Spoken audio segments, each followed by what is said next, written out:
పల్నాడు జిల్లా చిలకలూరిపేట రాజకీయాలు ప్రత్యేకంగా ఉంటాయి. ఇక్కడ నుండి ప్రత్తిపాటి పుల్లారావు 4 సార్లు విజయం సాధించారు.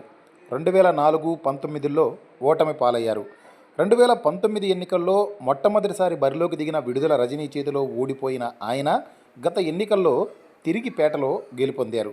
అయితే 2019 ఎన్నికల్లో గెలిచి మంత్రి అయిన విడుదల రజని 2024 ఎన్నికల్లో మాత్రం అధిష్టానం ఆదేశాలతో గుంటూరు వెస్ట్ నుండి పోటీ చేసి ఓడిపోయారు. దీంతో వెస్ట్ కంటే పేటే బెటర్ అంటూ తిరిగి తనను గెలిపించిన ఓటర్ల వద్దకే చేరుకున్నారు. టీడీపీకి గట్టి పట్టున్న నియోజకవర్గంలో ఒకసారి గెలిచిన చోటే తిరిగి ఓటర్లను ప్రసన్నం చేసుకోవాలని ప్రయత్నాలు ప్రారంభించారు విడుదల రజని. అయితే పేటలో ఆమె ప్రత్యర్థులంతా ఒకటే అయ్యారు. ప్రత్తిపాటి పుల్లారావుతో పాటు రజనీతో మొదటి నుండి పడని మర్రి రాజశేఖర్ కూడా వైసీపీకి దూరమయ్యారు. మరోవైపు ఎంపీ శ్రీకృష్ణదేవరాయలు ప్రస్తుతం టీడీపీలోనే కొనసాగుతున్నారు. అందరూ టీడీపీలోనే ఉన్న పేట ప్రజల కోసం ఆమె తిరిగి అక్కడికే వచ్చారు. నియోజకవర్గంలో పట్టు సాధించేందుకు శతదా ప్రయత్నిస్తున్నారు. నిత్యం ప్రజలకు అందుబాటులో ఉండే ప్రయత్నం చేస్తున్నారు. కార్యకర్తల మంచి చెడ్డలకు హాజరవుతున్నారు.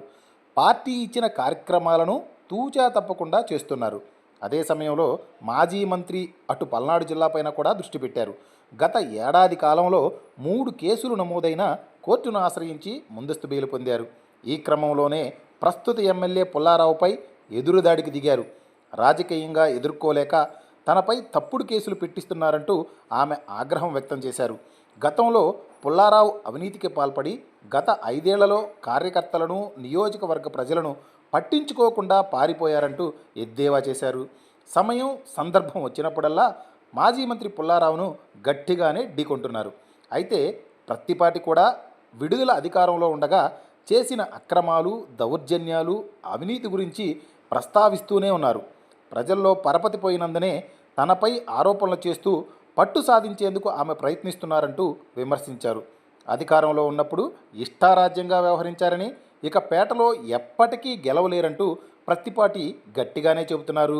దీంతో ఇరువురు నేతల మధ్య మాటల తూటాలు పీలుతున్నాయి. పేటలో పట్టు కోసం మాజీ మంత్రి విడుదల ప్రయత్నిస్తుంటే తమ పట్టు నిలుపుకునేందుకు ప్రత్తిపాటి గట్టి ప్రయత్నాలే చేస్తున్నారు. దీంతో తరచుగా ఈ నియోజకవర్గం పేరు రాష్ట్ర స్థాయిలో మారుమ్రోగుతుంది.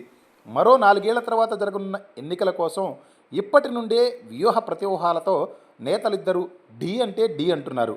చివరికి గెలిపెవరదో తెలియాలంటే మాత్రం సుదీర్ఘకాలం వేచి ఉండక తప్పని పరిస్థితి ఈ నియోజకవర్గంలో నెలకొంది.